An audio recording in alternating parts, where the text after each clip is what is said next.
Masih bersama saya Reinhard Sirait ditemani oleh Ibu Eti Kuswandari dari SMPN 11 Depok. Dan kita juga masih membahas mengenai bahasa Indonesia. Tadi kita telah membahas mengenai surat pribadi. Dan sepertinya kita akan masih membahas mengenai surat, namun untuk lebih jelasnya kita langsung bertanya kepada Ibu Eti Kuswandari. Ibu, tadi kita sudah membahas surat pribadi, Bu. Iya. Nah, untuk yang indikator selanjutnya ini, materi surat apa yang akan menjadi pembahasan kita? Indikator berikutnya yaitu adik-adik nanti mencoba menulis surat dinas. Surat dinas. Nah, ya. Tentu saja di sini ada perbedaan ya, yang Bu, cukup ya? signifikan antara surat pribadi dengan surat dinas. Itu yang pertama bahasanya ya, Kak Rehat ya. Yang pertama bahasanya, kemudian yang kedua sistematika atau sistematika surat itu akan berbeda. Nah, itulah yang membedakan nanti yang mana surat pribadi dengan surat dinas. Dan tentu saja tujuannya pasti berbeda ya, Bu ya. Tujuannya berbeda. Surat dinas dengan surat berhubungan pribadi. Dengan kelembagaan kalau sekali. surat dinas, sedangkan surat pribadi tadi yang isinya bersifat pribadi dan tentu saja ini ada hubungan kekerabatan. Iya, Ibu. Ya. Nah, sebelum kita masuk ke pembahasan mengenai surat dinas, kita akan menjawab terlebih dahulu telepon dari pemirsa di rumah. Halo, selamat siang. Siang. Ya, halo, dengan siapa di mana? Dengan Aldi dari SMPN 1 Panjalu Ciamis. Dengan Aldi, silakan Aldi pertanyaannya. Dalam sebuah penutup surat dinas, lebih baik menggunakan kata atas perhatian saudara kami haturkan terima kasih. Ya. Atau atas perhatian saudara kami ucapkan terima kasih. Iya, sudah cukup jelas Ibu? Iya, cukup jelas. Terima kasih Aldi. Iya, di sini ada perbedaan ya kata haturkan dan ucapkan. Nah, di sini atas perhatian saudara mengapa memakai kata saudara? Karena di sini di dalam surat adalah antara orang pertama dan orang kedua, sehingga disebutkan atas perhatian saudara. Atau disebut dengan orang kedua ya saudara di sini. Kemudian kami ucapkan dengan kami haturkan. Kami itu untuk memperhalus kata-kata sehingga bukan saya. Mengapa yang namanya surat dinas itu adalah surat yang berasal dari suatu instansi atau suatu kelembagaan. Dan instansi atau kelembagaan itu bukan bersifat pribadi sifatnya atau individu. Sehingga memakai kata kami. Nah, formal ya Bu ya? Formal sifatnya. Oleh karena itu kata ganti aku diganti dengan kami. Kemudian mengapa bukan memakai kata haturkan tetapi memakai kata ucapkan? Karena hatur itu merupakan bahasa Jawa yang sudah diserap ke dalam bahasa Indonesia. Tetapi kita lebih bagus kita memakai dengan kami ucapkan terima kasih. Jadi bahasa haturkan itu adalah bahasa Jawa yang sudah diserap ya Bu ya? Bahasa Jawa yang sudah diserap, tetapi ini tidak lazim digunakan dalam persuratan. Lebih baik kecuali, mengucapkan. Betul. Mengapa? Kecuali mungkin di daerah-daerah. Ini kecenderungan di dalam bahasa daerah di suatu daerah itu, misalnya di daerah Jawa Tengah memakai kata-kata itu misalnya undangan. Undangan pernikahan, karena undangan pernikahan sifatnya juga tidak begitu resmi, jadi tidak masalah memakai kata-kata itu. Baik Ibu, untuk lebih jelasnya mengenai surat dinas, ayo kita langsung bahas bersama. Ya, kita bahas bersama ya agar adik-adik lebih memahaminya.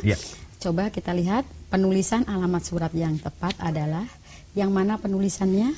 Apakah yang A, yang terhormat Saudara Hasan Basri, Jalan Mahakam nomor 50 Jakarta, atau KB kepada YTH Saudara Hasan Basri, Jalan Mahakam nomor 50 Jakarta, atau KC yang terhormat Bapak Dr. Andes Hasan Basri, Jalan Mahakam nomor 48 Jakarta, atau KD YTH Saudara Hasan Basri, Jalan Mahakam nomor 48 Jakarta. Nah, di sini sebetulnya yang diinginkan adalah bagaimana penulisan untuk alamat surat. Bahwa alamat surat itu tidak memakai tanda baca kecuali memakai singkatan. Nah, di sini ada kesalahan yaitu di sini. Maka C jelas bukan jawabannya. Kemudian yang kedua, kata kepada. Mengapa tidak memakai kepada? Karena di dalam unsur di dalam bahasa Indonesia mengacu ke dalam bahasa Inggris to. Sedangkan kita mempunyai kata sapaan yang lebih hormat yaitu langsung yang terhormat. Ini merupakan sapaan yang dimuliakan yang ada di Indonesia. Maka ini YTH. Kemungkinan yang betul tadi sudah kita lihat bahwa YTH itu tadi yang C itu salahnya di tanda titik karena memakai tanda baca. Kemudian kesalahan kedua itu kepada. Maka ini sudah jelas tidak mungkin B dan C. Nah kemudian sekarang yang D, yang terhormat adalah merupakan singkatan. Kalau singkatan maka memakai tanda titik saja. Nah di sini memakai tanda titik 2. jelas dari sini saja kita sudah bisa melihat bahwa jawabannya A. Yang A, ya, gitu. Mengapa A tadi? Gitu kan? Adik-adik harus tahu mengapa A, karena jawaban di sini A, karena di sini kalau yang D itu salah. Ini tanda titik 2. Begitu pula di sini. Nah, seperti itu. Jadi kalau mau menjawab dengan cepat, adik-adik bisa menjawab seperti ibu tadi. Kalau tidak, maka adik-adik harus memahami bahwa misalkan YTH Bapak Dr. Andes, yang terhormat Bapak. Nah, yang dihormatinya adalah Bapak Dr. Andes. Nah, seharusnya yang dihormatinya siapa? Nah, seperti itu ya. Nah, kemudian ini penulisan YTH titik 2 saja sudah menunjukkan salah. Kemudian yang kedua, penunjukan kata jalan di sini. Jalan di sini seharusnya ditulis lengkap. Jalan. Tidak memakai singkatan GL seperti ini.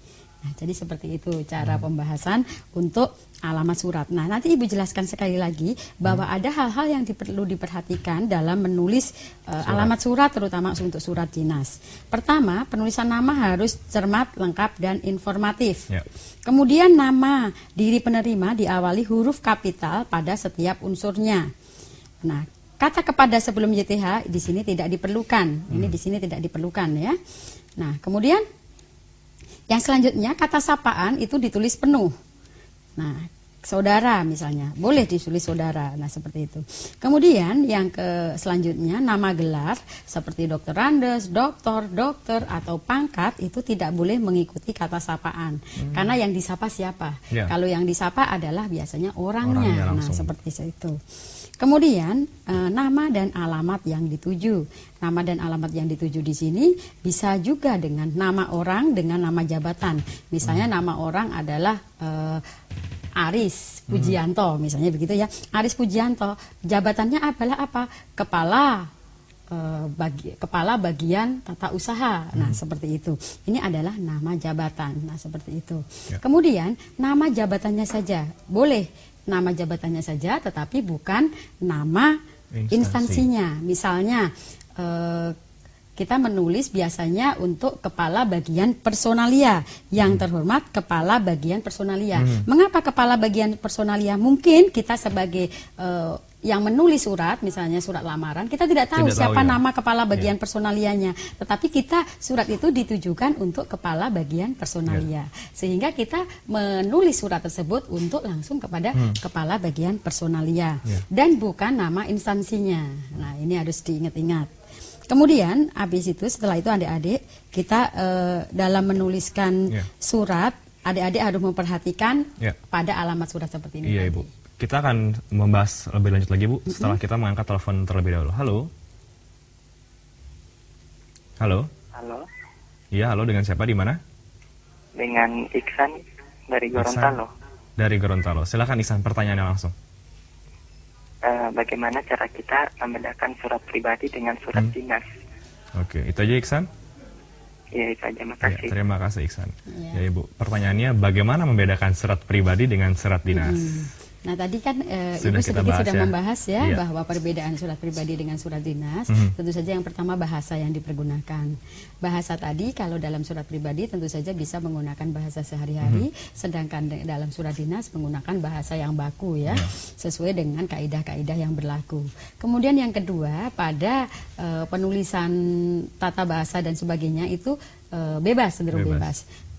Selanjutnya adanya kepala surat dalam surat dinas, sedangkan dalam surat pribadi tidak ada kepala surat. Kemudian selanjutnya adalah alamat. Tadi alamat kita harus memakai yang terhormat, kemudian memakai kata-kata yang merupakan sapaan hormat, sedangkan di dalam surat pribadi kita tidak. Teruntuk om tersayang misalnya boleh-boleh saja, teruntuk kakek nenek tercinta, boleh-boleh saja seperti itu. Dan yang paling penting adalah instansinya, instansi. Ibu, ya? Dan mengapa instansi? Karena yang namanya surat dinas adalah surat yang berasal dari suatu instansi. Ya, baik Ibu. Atau lembaga. Ya, pembahasan kita semakin menarik mengenai surat, khususnya untuk teman-teman dari SMP kelas 3. Kita akan segera kembali setelah pariwara yang berikut ini.